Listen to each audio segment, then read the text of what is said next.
안녕하세요. 예, 3주 동안 또 세일의 기도회 가운데 또 부모님과 함께 또 나와서 함께하는 우리 친구들도 있고, 또 그 가운데 특별히 목요일마다 또 찬양으로 예배를 또 섬기는 자리에 함께했던 우리 친구들도 있는데 감사합니다. 여러분들이 시간이 남아서 온 것이 아닌 것을 잘 알고 있습니다. 목사님에게만 기쁨이 아니라 하나님이 아마 더 기뻐하셨을 것이다 라는 생각이 듭니다. 물론 여러 가지 상황과 여건으로 인해서 또 그 자리에 함께하지 못했다 하여서 또 하나님께서 너는 왜 안 왔냐 이렇게 하시는 분은 아니시니까 너무 두려워하지 마시고, 그러나 분명히 그 자리에 함께한 친구들에게는 무엇인가 뭔가 다른 게 더 있었을 것이다 라는 생각이 듭니다. 왜냐하면은 여러분들 이번 같은 경우에는 뭐 청소년부에서 뭐 엄청난 포상을 건 것도 아니고, 그죠? 그러니까 어떤 뭐 올만한 어떤 이유들을 제시한 것들이 없잖아요. 고민을 많이 했는데 또 그런 것에 너무 길들여지게 되면 이게 또 본질적인 부분들을 놓치게 될 수 있을 것 같아서 진행하진 않았어요. 그럼에도 불구하고 최소 한 번씩, 또는 많이 온 친구들은 거의 뭐 한 70% 80% 매 저녁마다 볼 수 있었는데 감사합니다. 오늘 본문은 나병 환자 10명이 나타나 있죠. 나병 환자 10명이 나타나 있는데 이 나병이라는 병이 조금 독특한 병이에요. 근데 지금 우리가 이제 코로나 시대를 겪어왔기 때문에 이걸 이해하기가 조금 쉽습니다. 코로나 이전엔 이걸 좀 설명하기가 조금 어려웠거든요. 근데 지금 이해하기가 조금 쉬워요. 우리가 코로나 초기를 한번 생각해 보죠. 코로나 초기에 누군가가 확진이 됐습니다. 그러면 어떻게 되죠? 그 사람이 일단 전혀 다른 사람들과 접촉할 수 없는 격리시설로 이송되게 돼요. 근데 그 이송할 때도 그 사람이 스스로 가게 내버려 두지 않습니다. 119가 와서 그 119 대원들도 방호복을 다 입고 그 사람을 이렇게 거의 죄인 호송하듯이 이렇게 끌고 가잖아요. 목사님이 그 장면을 봤어요. 교회에서 이제 일을 하고 퇴근을 했는데 집에서 저녁 먹고 잠깐 쉬고 있는데 갑자기 막 앰뷸런스 소리가 막 나는 거예요. 그래가지고 창문을 열고 소리가 나는 쪽을 보니까 저쪽에 앰뷸런스가 와 있어요. 근데 거기에서 막 흰 옷 입은 방호복 입은 두 사람이 내립니다. 그리고 잠깐 있다 누군가가 이렇게 끌려와요. 그때는 그랬어요. 왜냐하면은 이게 보이지는 않지만 강력한 감염력을 가지고 있고 초기에는 또 치명적인 치사율을 보였기 때문에 그때에는 그 피해를 최소화하기 위해서 일단 감염 확진이 되면 그 사람을 격리시키고 그 사람이 그 확진되기까지의 그 동선을 추적해가지고 그 사람이 어디에 갔는지 다 찾아서 가서 소독하고, 또 혹여라도 잡히지 않는 사람들이 있을까봐 광고하면서 몇 날 몇 월 며칠 이 시간에 이곳에 있었던 사람은 다 와서 무료로 검사 받으세요 이렇게 얘기를 했었던 거죠. 그러고 나서 어느 정도의 시간, 약 일주일 정도, 초반엔 2주였죠. 2주 정도의 시간이 지나야만 그 사람이 다시 이제 그 관계자한테 이제 나가도 괜찮다라는 확증을 받고 난 다음에야 다시 학교로 또는 사회로, 가정으로 돌아올 수 있었잖아요. 그죠? 나병이라는 것이 그런 것과 비슷해요. 나병은 그 당시에 이 성경의 배경 가운데 나병 환자는 어떤 사람이냐면 하나님의 저주받은 사람 가운데 거의 최고의 위치에 있었다라고 보면 됩니다. 그래서 이 사람이 가진 질병이 가진 전염성 때문이 아니라 그 사람과 함께하면 이 사람에게 임한 하나님의 저주, 그가 부정하게 된 것이 나에게 부정이 끼쳐진다라고 사람들은 믿었어요. 이 성경의 배경의 시대의 사람들은. 그러다 보니까 나병 환자가 있으면 그 사람을 가서 불쌍히 여기고 그 사람과 만져주고 같이 기도해주고 이렇게 하는 것은 불가능한 거죠. 왜요? 그 사람으로 인해서 내가 부정해질 수 있으니까. 그 사람이 지금 격리되어 있는 것이 안타깝게 보일 수는 있지만 그렇다고 해서 가까이 하게 되면 나도 격리될 수 있는 상황 가운데 처하게 되니까. 그래서 그 당시에는 그렇게 강제적으로 나병에 걸린 사람은 격리되었습니다. 근데 그것을 모르는 사람이 있을 수 있잖아요. 그러니까 저기 우리 부장 집사님이 계시는데 부장 집사님이 저하고 안면이 있어요. 근데 제가 나병에 걸린 걸 몰라요. 그러면은 어떻게 하시겠어요? 반갑게 저한테 인사하면서 올 거 아니에요. 그러면 그 당시에 나병 환자는 그 사람이 오는 것을 보면서 이렇게 했어야 됐어요. 부정하다, 부정하다 이렇게 외쳐야 됐어요. 그래서 절대로 나한테 못 오게, 절대로 나한테 못 오게 그렇게 했어야 했어요. 그러니까 이 사람은 사회적으로도 격리되어 있을 뿐만 아니라 자기 스스로 끊임없이 하는 말이 늘 뭐예요? 나는 부정한 사람이라는 거예요. 나는 부정한 사람이다라는 얘기를 늘 입에서 떠나지 않게 해야 하는 사람이에요. 얼마나 비참해요. 우리가 잠깐 감기만 걸려도, 아니면 배만 아파도, 아니면 정말 작은 수술만 해도 그로 인해서 당하는 고통과 그 시간이 참 어렵잖아요. 근데 이 사람은 평생을 그래야 되는 거예요. 평생을. 그러다 보니까 이 사람은 이 이스라엘 공동체 안에서 가장 절망적인 사람이고 가장 비참한 사람이라고 볼 수 있습니다. 근데 그런 사람이 10명이 있었다라는 거죠. 그런 사람이 10명이 있었는데 예수님께서 예루살렘으로 가실 때 사마리아와 갈릴리 사이로 지나가시는 과정 가운데 한 마을에 들어갔는데 그곳에 이 나병에 걸린 10명이 있었던 거예요. 몇 차례 말씀드렸지만 예수님은 그 당시에 이 이스라엘이라는 땅에서 만나본 사람은 모두가 다 만나보지는 못했어도 듣지 못한 사람은 없었을 정도로, 아마 예수님 모른다 그러면 간첩이라고 할 만큼 아주 유명하신 분이었어요. 그런데 특별히 이렇게 절망 가운데 있는 사람들에게는 그 예수님이 행하신 일들이 들릴 때 어떤 소망이 생길까요? 혹시 나도? 라는 소망이 생기겠죠. 그런데 나병 환자는 예수님을 스스로 찾아갈 수가 없어요. 왜요? 자신은 부정한 자니까. 그런데 이 마을에 누가 오신 거예요? 예수님이 오신 거예요. 막연한 기대와 소망을 가지고 있는 이 나병 환자 10명이 있는 마을에 예수님이 오신 거죠. 그러니까 이 사람들은 이제 그 전까지는 멀리 떨어져 가지고 늘 뭘 외쳤어요? 부정하다, 부정하다 이렇게 외쳤는데 이날은 다른 소리를 외친 거죠. 뭐라고요? 예수 선생님이여 나를 불쌍히 여기소서. 제가 지금 마이크 앞에 있어서 크게 소리치지 못했지만, 혹여라도 조는 친구들이 깰까 봐 크게 소리치지 못했지만 그 사람들 어떻게 소리쳤을까요? 아마 이 땅에 태어나서 한 번도 쳐보지 않은 소리를 가지고 필사적으로 소리쳤을 거예요. 그래서 멀리 떨어져 있는 예수님이 지나가시면서 그 소리에 놀래서라도 쳐다볼 수 있게 그랬겠죠? 그렇게 소리쳤는데 그들의 뜻대로 예수님이 그들을 보셨어요. 그들을 보시고 나서 예수님이 그들에게 갔습니다. 놀라운 일이죠? 누구도 온 적이 없어요. 늘 부정하다 부정하다 외치는 이들은 늘 멀리 떨어져 있을 수밖에 없었습니다.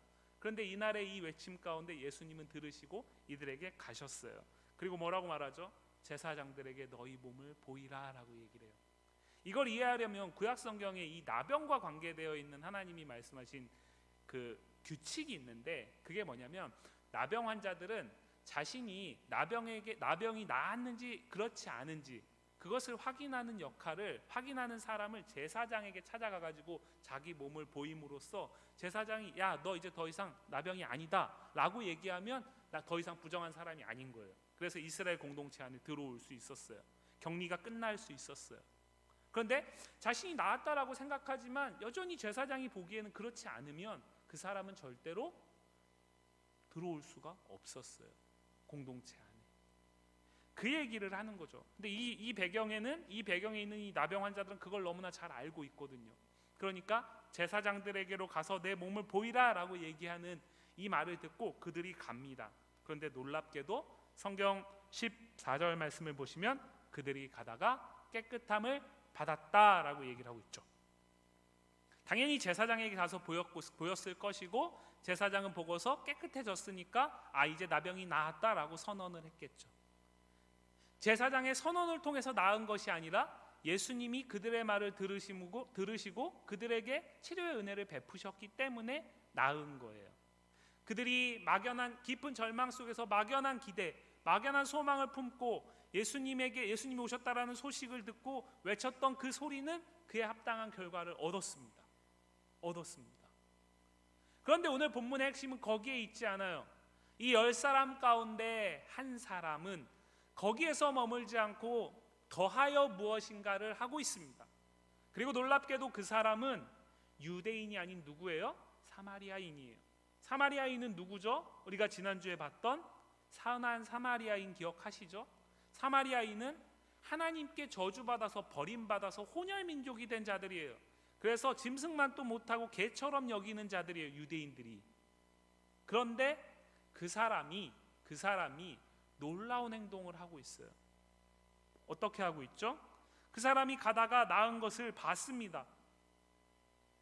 가다가 자신이 나병이 나은 것을 봤어요. 그러고 나서 돌아옵니다. 누구께요? 예수께로 돌아와요. 그러고 나서 큰 소리로 이번에는, 그 이전에는 뭐라고 외쳤죠? 부정하다, 부정하다.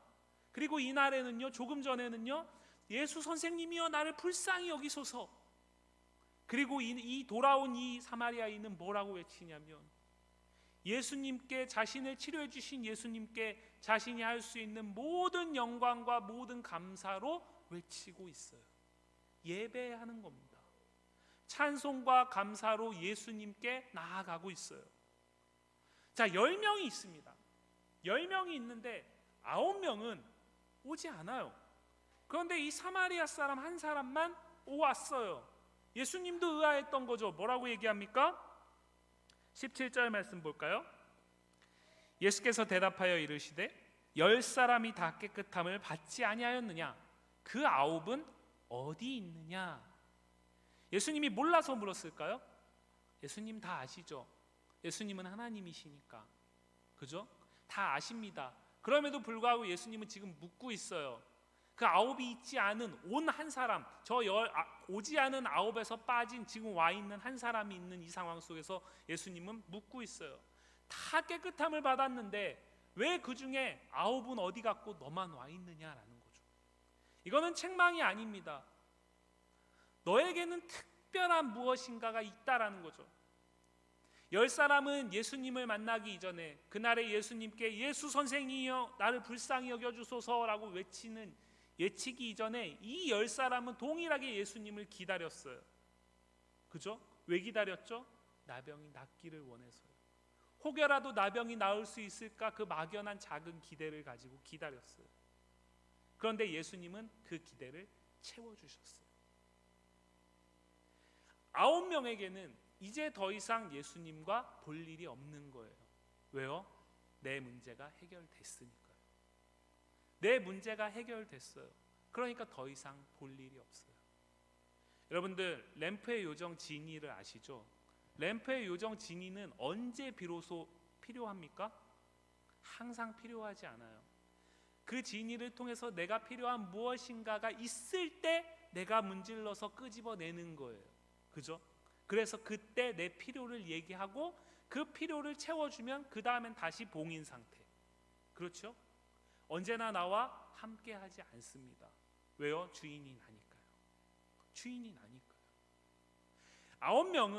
9명은 예수님을 만나기를 원했지만 그들이 예수님을 만나려고 했던 이유는, 그렇게 간절히 예수님을 찾았던 이유는 그 예수님과 함께하고 싶어서가 아니라 여전히 그들의 삶의 주인은 자신이에요. 그런데 그 자신들이 도저히 해결할 수 없는 어떤 문제가 있는 거죠. 그 문제를 예수님은 해결할 수 있기 때문에 지금 예수님을 부른 거예요. 그리고 그 문제가 해결됐어요. 더 이상 예수님 없이 살 수 있다라는 거죠. 그런데 이 사마리아 사람은 달랐어요. 자신이 지난 시간 동안 나병으로서 겪었던 그 오랜 시간들을 생각해 보니까 그 사람들의 말로 다 할 수 없는 모멸적인 시선, 조롱하는 시선, 자기 스스로 자기가 정말 사랑하는 사람조차도 가까이 둘 수 없는 부정하다, 부정하다라고 외칠 수밖에 없는 그 비참한 내 존재의 모습, 그것이 지난 시간 동안 쭉 쌓여왔던 거잖아요. 그러면서 그 절망의 깊이가 얼마나 컸겠어요. 그런데 지금 그 나병으로부터 누가요? 예수님이 낫게 해주셨어요. 마땅히 무엇을 향해야 되는 거죠? 감사해야 하는 거죠. 마땅히 감사해야 하는 거예요. 그 이전까지는 똑같은 이유로 예수님을 찾고 불렀을지 모르지만 이 사건 이후에 이 사마리아 사람만은 예수님에 대한 시선이 바뀌었어요. 그 이전에는 여전히 내 삶의 주인, 비참하지만 내 삶의 주인은 나예요. 내 문제를 해결해 주실 수 있는 도구로서 예수님을 찾은 거죠. 그리고 그 예수님이 그 문제를 해결해 주시니까 나머지 9에게는 여전히 그 삶의 주인이 나니까 예수님이 그 삶에서 개입하기를 원하지 않는 거죠. 얼마나 불편해요. 그런데 이 사마리아 사람은 그 질병의 문제가 해결되고 나니까 예수님께 감사하게 되는 거예요. 지금까지 그 누구도 해결할 수 없었던 이 문제, 그래서 나조차도 포기하고 있었던 그 문제를 누가요? 예수님이 해결해 주셨어요. 그러니까 그분께 나와 감사하는 거죠. 여러분들이 어렸을 때 봤을 법한 전래동화에 보면 까치도 은혜를 갚고, 그죠?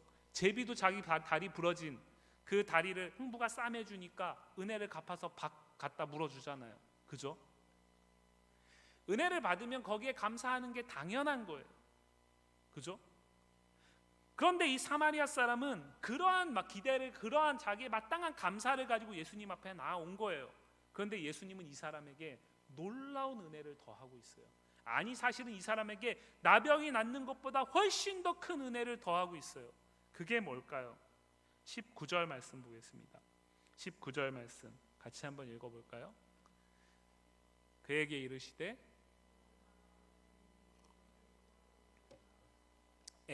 예수님은 지금 뭐라고 얘기하고 있어요? 그냥 나병으로부터 나은 그것에 대한 감사, 인간적인 도리를 가지고 왔을지도 모를 이 사마리아 사람에게 뭐라고 얘기를 하고 있어요? 그것이 바로 너의 믿음이라고 얘기를 하고 있어요. 나는 그것을 통해서 너의 믿음을 봤다라고 얘기를 하고 있어요. 그러고서 무엇을 선언하죠? 구원을 선언합니다. 나병 환자가 나병으로부터 낫는 것은 엄청난 은혜 맞습니다. 그러나 그 사람이 나병으로 나왔다 그래서 죄의 문제가 해결될까요? 그렇지 않습니다. 그 사람이 나병으로부터 나았다 그래서 그가 죄인으로서 죽을 수밖에 없는 그 비참한 운명이 바뀔까요? 그렇지 않습니다. 그냥 나병 이전의 상태보다는 조금 더 나은 거죠. 그러나 본질적이고 궁극적인 구원의 은혜는 없어요. 그러나 감사의 마음을 가지고 예수님께 자신이 할 수 있는 모든 찬양과 감사로 외치는 이 사마리아 사람을 예수님은 그것을 바로 믿음으로 보시고 무엇을 선언합니까? 구원을 선언하고 있어요. 이 사람은 무엇을 구했어요? 병 낫기를 구했어요. 그런데 예수님은 무엇을 선언하고 있어요? 병 낫는 것에 더해서 죄 사함을 선언하고 있다는 거죠. 9과 1명의 차이는 거기에 있어요. 그런데 이 숫자가 놀랍지 않습니까?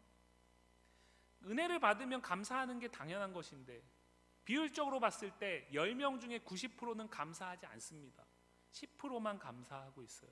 그리고 10%, 그 10%에게만 하나님의 은혜가, 진짜 은혜, 하나님이 주실 수 있는 가장 큰 은혜인 구원의 은혜가 베풀어지고 있죠. 많은 사람들이 예수님을 찾습니다. 많은 사람들이 예수님을 알고요, 예수님에 대해서 듣지요. 이 자리에 있는 우리도 마찬가지입니다. 우리가 이 자리에 예배하기 위해 모여 있지만 우리 모두가 이해하는 예수님이 같을까요? 그렇지 않을 거예요.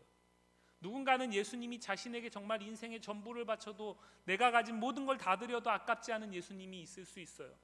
누군가는 그 예수님이 내가 기도할 때마다 내 필요를 채워주심으로써 나를 어려움으로부터 건져주신 나의 든든한 후원자로서 머물러 계시는 분들도 있을 수 있어요. 누군가에게는 그 예수님이 나를 죄로부터 구원했다라고 성경이 얘기하니까, 그리고 너무 많이 들어서 그것을 믿지만 거기에서 끝, 이렇게 끝나고 있는 지체들도 있을 수 있지요. 제가 여러분들 나이 때쯤에는 저는 그랬던 것 같아요. 교회에 오면 언제나 예수님이 나를 죄로부터 구원했다라고 얘기하니까, 그리고 그것을 믿으라고 얘기하니까 믿어야 되는구나, 거기에서 끝났던 것 같아요. 그러다 보니까 저의 예배에는 무엇이 없었을까요? 감사가 없어요.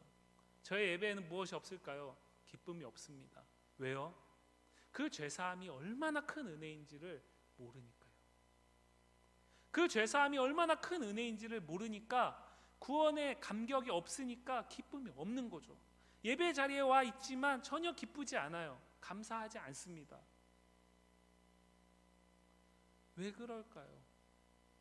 그게 얼마나 큰 은혜인지를 모르기 때문에 그래요. 오늘 이 나병 환자 9명, 이 자리에 오지 않은 9명, 그들은 자신들이 나병으로부터 나았다라는 것이 얼마나 엄청난 은혜인지를, 그 일을 베푸신 예수님이 얼마나 큰 분이신지를 몰라요. 그러니까 잊어버리는 거죠. 그 이전까지는 예수님 아니면 이거 나올 수 없어 라고 생각했던 그들이 막상 낳고 나니까 어떻게 바뀌는 거예요? 이제는 내가 스스로 살만해진 거예요. 예수님은 그냥 내 불편한 삶 속에서 그 문제 하나 해결해 주셨고 이제는 내가 살아야 할 삶인 거죠. 이 삶 예수님께 드리고 싶지 않은 거예요. 즉 이들에게는 예수님이 주님이기를 원하는 마음이 없어요. 주님이기를 원하는 마음이 없으니까 그분을 예배할 이유도 없죠. 그분께 나와서 감사할 이유도 없어요. 그러나 사마리아 사람에게는 그렇지 않아요. 자신은 나병의 비참함에 더해서 어떤 비참함이 더 있죠? 그 같은 10명 가운데서도 이 사람은 또 그 안에서도 조롱당하는 사람이었을 거예요. 유대인들은 뭐같이 여겼다고요? 개같이 여겼어요. 인간 취급 안 했다라는 거예요. 똑같이 나병으로 고통당하고 부정하다라고 외칠 수밖에 없는 그 삶을 살아가는 똑같아 보이는 그 안에서도 이 사람은 더 비참한 사람이에요. 나병이 낫는다 그래서 이 사람의 삶이 더 나아진다라는 보장은 없어요. 그냥 불편함은 조금 사라지겠지만, 그렇기 때문에 이 사람에게 나병을 낫게 하신 예수님의 이 놀라운 은혜는 사무치는 거예요. 너무나 큰 거예요. 놀랍게도 이 유대인이신 예수님은 한 번도 나병이 아니어도 사마리아인에게는 누구도 유대인은 가까이 하지 않았거든요. 그런데 이 예수님은 유대인임에도 불구하고 나병에 더하여 사마리아인인 자신에게 왔어요. 그분께 더 큰 감격할 수밖에 없는 거죠. 감사할 수밖에 없는 거예요. 그런데 할 수 있는 게 아무것도 없어요. 그러니까 뭘 하는 거예요? 자기의 몸을 드리는 거예요. 자기의 목소리를 드리는 거예요. 자기의 시간을 드리는 거예요. 자기가 보일 수 있는 모든 것을 가지고 나는 당신의 은혜에 감사합니다. 나는 당신을 이제는 내 인생을 바꾸신 주님으로 내가 찬양하고 영광을 돌리겠습니다라고 한 것이 돌아온 거예요. 예수를 믿는다라는 것은 인생의 주인이 나였던 사람이 그 삶의 주인을 주님으로 바꾸는 거예요. 예수님으로 바꾸는 거예요. 인생의 주인이 나였을 때는 우리는 누구를 예배할까요? 나를 예배합니다. 나의 실력을 예배하고 나의 성적을 예배하고 나의 위치를 예배하고 나의 출생을 예배하고 나의 어떤 환경을 예배합니다. 상대적으로 더 나은 나의 모습이요. 그러나 인생의 주인을 예수님으로 바꾼 사람은 누구를 예배할까요? 나를 예배하지 않아요. 주님을 예배해요. 예수님을 예배해요. 예수님만을 찬양합니다. 예수님께만 감사해요. 그렇기 때문에 그분은 언제나 늘 나와 함께 하시기를 기대하죠. 그리고 그분이 늘 나와 함께 하기를 기뻐해요. 그분이 내 삶의 전부니까요.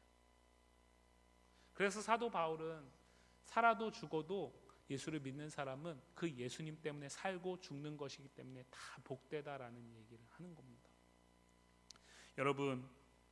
여러분은 지금 예수님과 거리두기 중입니까? 아니면 예수님과 거리를 좁히고 있습니까? 코로나 시대가 3년이 지나갑니다. 그러나 이 3년의 시간 동안 거리두기의 시간들을 보내면서 많은 사람들은 그 거리두기를 통해서 사람들과 관계가 끊어지는 것으로 인한 관계의 고통을 겪으면서 어떻게 해서라도 조금이라도 마스크를 벗고 밖에서 벗을 수 있는 상황이 돼서 관계를 만들어 가려고 애씁니다. 그러나 그 가운데 일부는 그 관계가 끊어진 상황 속에서 그 안에서 오히려 편함을 느끼기 시작합니다.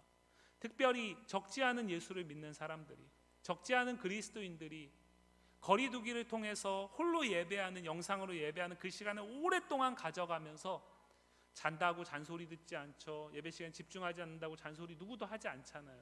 그죠? 내가 주체적으로 선택하고 내가 듣고 싶으면 듣고 그 시간에 딴 생각한다고 누구도 뭐라 하지 않아요. 너무나 편해요. 누워서 할 수 있고요. 졸면서도 할 수 있고 그냥 켜놓기만 하면 돼요. 눈 감고 듣기만 해도 된단 말이죠.